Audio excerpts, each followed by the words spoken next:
റഫ തുറന്നിട്ട് പീഡിപ്പിക്കപ്പെടുന്ന ഫലസ്തീനികളെക്കുറിച്ചാണ് ആദ്യ വിശകലനം. പിന്നെ അമേരിക്കയുടെ ചൈന വിരുദ്ധ നീക്കം, അവസാനമായി പെറുവിലെ പ്രസിഡന്റ് മാറ്റവും. വംശഹത്യാകാലത്ത് ഗസയിൽ നിന്നും ഈജിപ്തിലേക്ക് മെഡിക്കൽ ആവശ്യത്തിന് പോയതായിരുന്നു 57-കാരിയായ ഹുദ അബു അബദും മകളും. റഫ അതിർത്തി തുറന്നതോടെ തിരിച്ചുവരുന്ന ആദ്യ സംഘത്തിൽ അവർക്ക് ഇടം കിട്ടി. ദിവസവും മെഡിക്കൽ ആവശ്യങ്ങൾക്ക് 50 പേരെ ഗസയിൽ നിന്ന് പുറത്തേക്കും 50 പേരെ അകത്തേക്കും എന്നതാണ് നിലവിലുള്ള കരാർ. അതും ഒക്ടോബർ 7 ശേഷം പുറത്തേക്ക് പോയവർക്ക് മാത്രം. ഔദ്യോഗിക വിശദീകരണ പ്രകാരം ഗസയിലേക്ക് മടങ്ങാൻ കെയ്റോയിലെ ഫലസ്തീൻ എംബസിയിൽ ഇതുവരെ പേര് രജിസ്റ്റർ ചെയ്തവർ 30,000 പേർ. അനൗദ്യോഗിക കണക്ക് 80,000 വരും. ആഴ്ചയിൽ എല്ലാ ദിവസവും ജോലി ചെയ്താലും ചുരുങ്ങിയത് 2 കൊല്ലമെങ്കിലും എടുക്കും നിലവിലെ കരാർ പ്രകാരം ഈ മടങ്ങി വരവിന്. മാരകമായ രോഗം ബാധിച്ചവരും പരിക്കുപറ്റിയവരുമായ 22,000-ഓളം ആളുകൾ ഗസയിൽ നിന്നും പുറത്തു പോവാനും കാത്തിരിക്കുന്നുണ്ട്. ആശുപത്രികളോ സൗകര്യങ്ങളോ ഒന്നുമില്ലാത്തൊരു നാട്ടിൽ അവരെന്ത് ചെയ്യാനാണ്?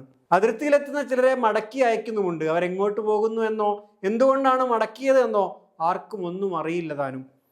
റഫ ചെക്ക് പോസ്റ്റിലെ കാത്തിരിപ്പ് ഹുദയും സംഘവും പ്രതീക്ഷിച്ചതായിരുന്നു. പക്ഷെ അവിടെ തൻ്റെ കണ്ണുകൾ മൂടിക്കെട്ടുമെന്നോ, തന്നെയും മകളെയും മണിക്കൂറുകളോളം ചോദ്യം ചെയ്യുമെന്നോ, മകളെ അവർ അടിക്കുമെന്നോ, തങ്ങളുടെ വസ്തുവകകളൊക്കെ കണ്ടുകെട്ടുമെന്നോ അവരൊരിക്കലും പ്രതീക്ഷിച്ചിരുന്നില്ല. പക്ഷെ സംഭവിച്ചത് അതാണ്. 12 പേരായിരുന്നു ഹുദയുടെ സംഘത്തിലുണ്ടായിരുന്നത്. ഈജിപ്തിൻ്റെ ചെക്ക് പോസ്റ്റിൽ കാര്യങ്ങൾ വളരെ മാന്യമായി തന്നെ നടന്നു.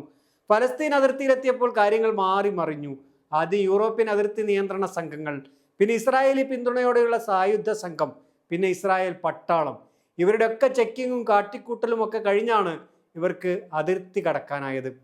സ്വന്തം നാട്ടിലേക്ക് കടക്കാൻ ഇതൊക്കെ കഴിഞ്ഞേ പറ്റുമെന്ന അവസ്ഥയെക്കുറിച്ച് പരിതപിക്കുകയും പ്രതിഷേധിക്കുകയും ചെയ്യുന്നുണ്ട് ഹുദ.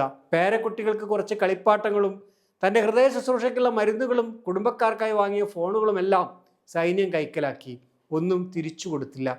യൂറോപ്യൻ സംഘം പറയുന്നതിനനുസരിച്ച് പ്രവർത്തിക്കുക മാത്രമാണ് ഫലസ്തീൻ്റെ ജോലിക്കാർ ചെയ്യുന്നതത്രേ.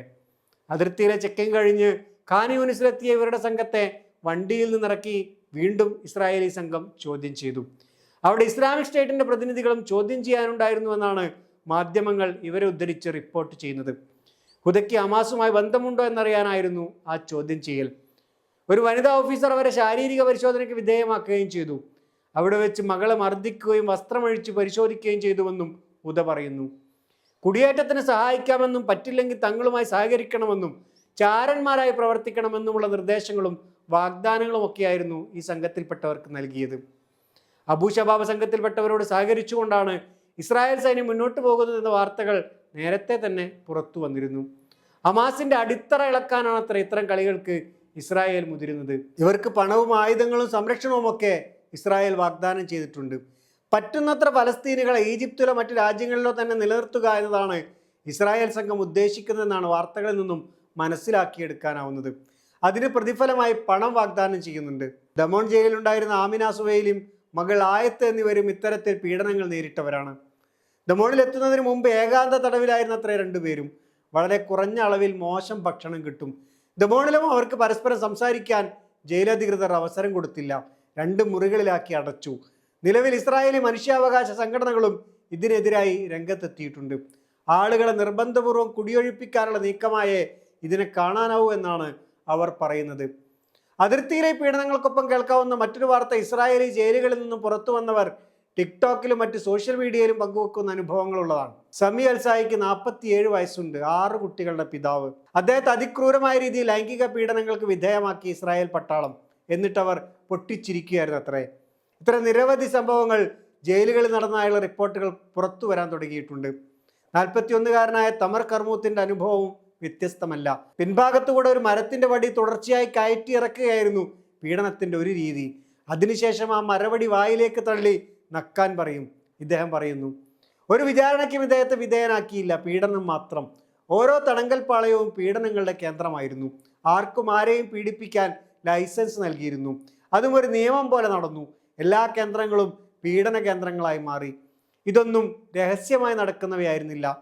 ജയിലധികൃതരുടെ ഈ നടപടികളെക്കുറിച്ച് ഇസ്രായേലിലെ രാഷ്ട്രീയക്കാർക്കും നിയമപാലകർക്കും കോടതിക്കുമെല്ലാം അറിയാമായിരുന്നു. മനുഷ്യാവകാശ സംഘമായ ബത്സലേമിൻ്റെ റിപ്പോർട്ടിലാണ് ഇത്തരം വിവരങ്ങളുള്ളത്. ഇസ്രായേൽ സുരക്ഷാ മന്ത്രി ബെൻഗിർ തന്നെ ഇത്തരം പീഡനങ്ങൾക്ക് നേതൃത്വം കൊടുക്കുന്നതും ലോകം കണ്ടു. ജയിലിൽ ഇദ്ദേഹത്തിൻ്റെ നേതൃത്വത്തിൽ റെയ്ഡ് നടത്തുകയും ഫലസ്തീൻ തടവുകാരെ പീഡിപ്പിക്കുന്ന രംഗം വീഡിയോയിൽ പകർത്തി പ്രചരിപ്പിക്കുകയും ചെയ്തു.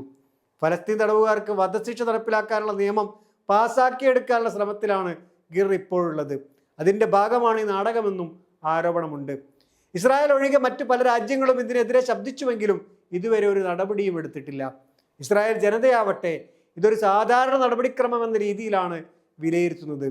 ബത്സലാമിൻ്റെ എക്സിക്യൂട്ടീവ് എഡിറ്റർ യുവി നൊവക് പറയുന്നു. 2023 ഒക്ടോബർ മുതൽ റെഡ് ക്രോസിന് പോലും ജയിൽ സന്ദർശിക്കാൻ സാധിക്കുന്നില്ല. അവിടെ പലരെയും കൊലപ്പെടുത്തിയിട്ടുമുണ്ട്. അവരുടെ മൃതശരീരം പോലും കുടുംബക്കാർക്ക് കൊടുത്തിട്ടില്ല. അബ്ദുറഹ്മാൻ മിറി അത്തരത്തിൽ അവിടെ മരണപ്പെട്ട ആളാണ്. മരിക്കുന്നതിന് തൊട്ടു മുമ്പ് സഹോദര ഓടി വരൂ, എന്നെ ഇവർ കൊല്ലുന്നുവെന്ന് അബ്ദുറഹ്മാൻ വിളിച്ചു പറഞ്ഞതായി സഹതടവുകാർ അദ്ദേഹത്തിൻ്റെ ഉമ്മയോട് പറയുകയുണ്ടായി.